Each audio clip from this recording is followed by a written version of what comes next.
கிறிஸ்துவுக்குள் அன்பானவர்களே, இன்றைய காலை வேத தியானம் ஏசாயா 25:9.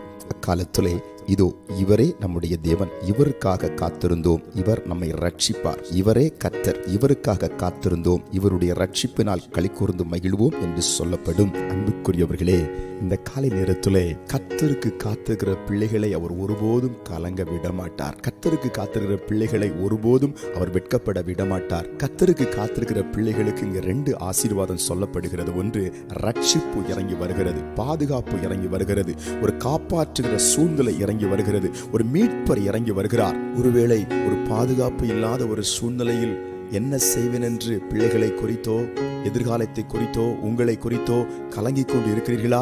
உங்களை காப்பாற்றுகிறவராக, ரட்சிக்கிறவராக, கர்த்தருக்கு காத்திருக்கிற உங்களை தேடி அவர் வருகிறார். 2வது, உங்களை களிகூர பண்ணுவார். ஆமென். கர்த்தருக்கு காத்திருந்து அவர் சமூகத்தில் வடித்த கண்ணீருக்கு ஒரு களிகூறுதல் உண்டாக போகிறது. உங்கள் துக்கம் சந்தோஷமாய் மாறப்போகிறது, உங்கள் துன்பம் இன்பமாய் மாறப்போகிறது.